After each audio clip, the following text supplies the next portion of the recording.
യൂട്യൂബിന് വിട. സൂര്യയിലെ എല്ലാ പരമ്പരകളും സംരക്ഷണത്തിന് ശേഷം തികച്ചും സൗജന്യമായി സൺ നെക്സ്റ്റ് ആപ്പ് ഡൗൺലോഡ് ചെയ്യൂ. കണ്ടാസ്വദിക്കാം നിങ്ങളുടെ പ്രിയ പരമ്പരകൾ.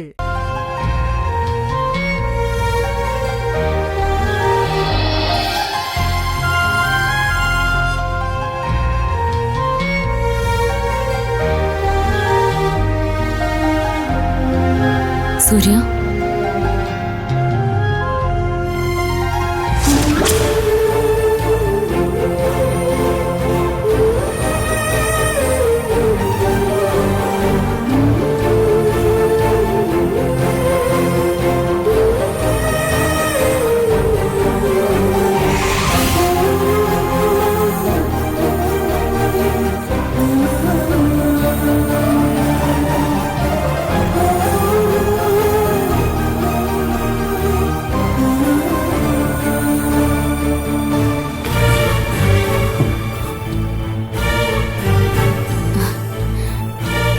എന്താ സൂര്യ എങ്ങനെ നോക്കുന്നേ? ഇവിടെ ഇരിക്ക.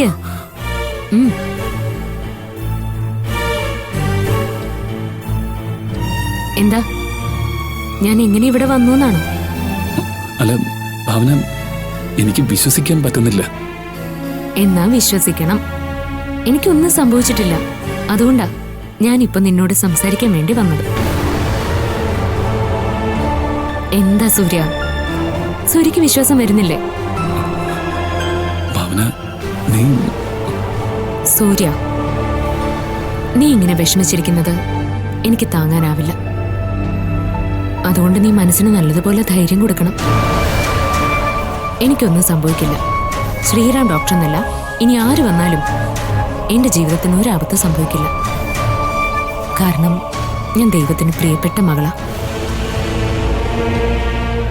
നോക്കു സൂര്യ, നമ്മൾ ഈ ദിവസങ്ങളും കടന്നു പോവും. നമ്മളെ നശിപ്പിക്കാൻ ആഗ്രഹിക്കുന്നവരുടെ കൺമുമ്പിൽ തന്നെ നമ്മൾ ജീവിക്കും. നീ എന്റെ കൂടെയുള്ളപ്പോ ഞാൻ ആരെ പേടിക്കണം? എനിക്കറിയാം നിന്റെ മനസ്സിന്റെ വേദന. അതൊക്കെ ഇന്നത്തോടെ മാറണം.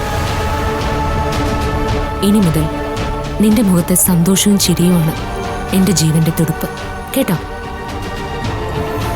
നിനക്ക് എന്ത് വിഷമമുണ്ടെങ്കിലും എന്നോട് പറഞ്ഞാൽ മതി.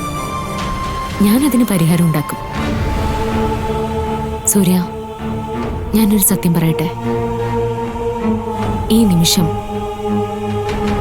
ഞാൻ നിന്റെ ഭാര്യയായിരുന്നെങ്കിലെന്ന് തോന്നിപ്പോവാ.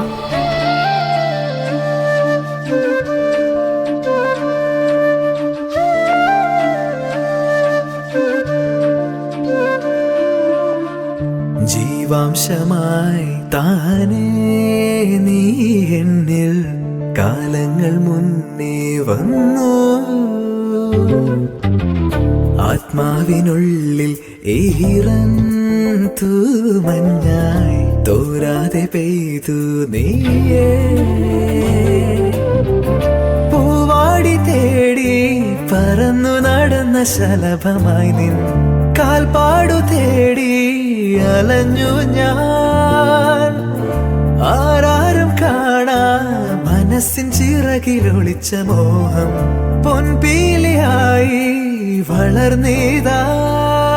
മഴ പോലെ എന്നിൽ പൊഴിയുന്നു, നേർത്ത വെയിലായി വന്നു മിഴിയിൽ തൊടുന്നു പതിവായി നിന്നനുരാഗം. ഒരു കാറ്റുപോലെ പുണരുന്നു നെഞ്ചിൽ, നിള പോലെ കൊഞ്ചി ഒഴുകുന്നിതെന്നു മഴകേ ഈ അനുരാഗം.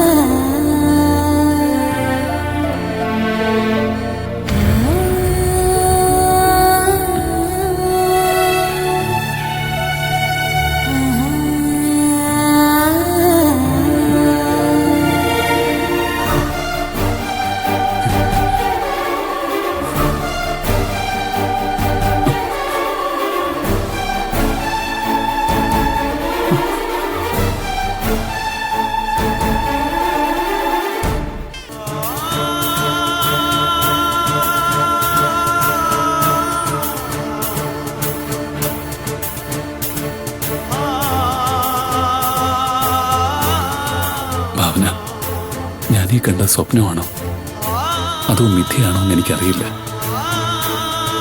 പക്ഷെ നിന്റെ മനസ്സെന്താണെന്ന് ഞാൻ അറിയുന്നു. ധൈര്യമായിട്ടിരിക്കുക. നിനക്ക് ഞാനുണ്ട്. ഒരിക്കലും നമ്മളെ വേർപെടുത്താൻ ദൈവത്തിനല്ലാതെ ഒരു ശക്തിക്കും കഴിയില്ല.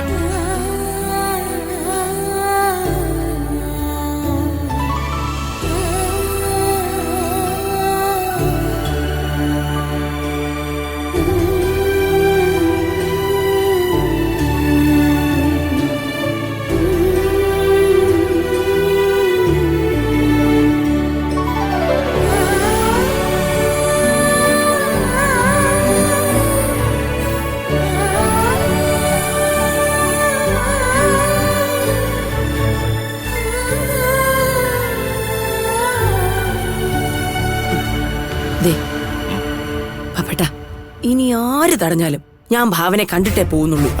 ഇനി ആരും തടയില്ല ജാനകി. നീ ധൈര്യമായിട്ട് വാ. ഭാവനെ റൂമിലേക്ക് മാറ്റിയല്ലോ. വാ.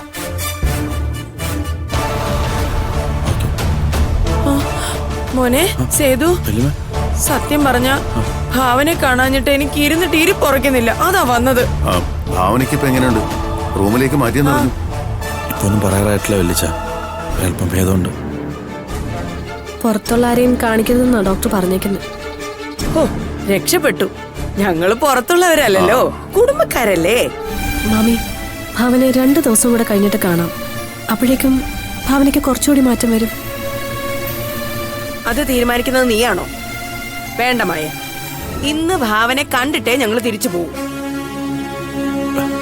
വലിയ ഡോക്ടർ പറഞ്ഞതുകൊണ്ടാണ് ഞങ്ങൾ ഇങ്ങനെ തടസ്സം പറയുന്നത്.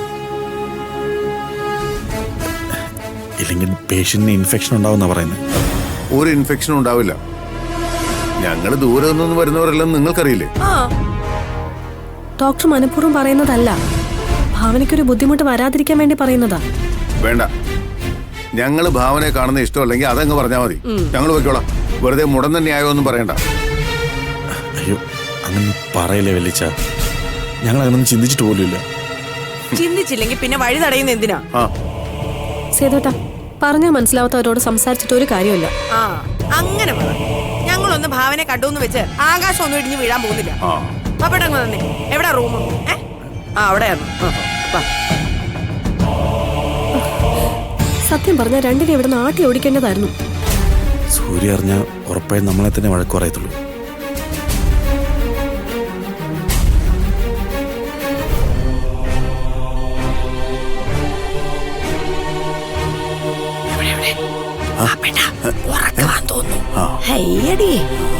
എന്തൊക്കെയായിരുന്നു? അയ്യോ, എന്തായി ഭാവനെ? എന്റെ ദൈവമേ നന്ദി. ഇങ്ങനൊരു കിടപ്പ് കാണാൻ എത്ര നാളായിട്ട് ഞാൻ ആഗ്രഹിക്കുന്നു. അവിടെ കിടക്ക് പാപ്പേട്ടാ. തുള്ളിച്ചാടി നടന്ന മാൻപേട കിടക്കുന്ന കിടപ്പ് കണ്ടോ? തക്കണം നിത്തോന്ന്. ഒയ്യോടോ പോവും. എന്തൊക്കെയായിരുന്നു? മലപ്പുറം കത്തി, മറ്റാർക്കും ഇല്ലാത്ത ബുദ്ധി. എനിക്ക് വയ്യ.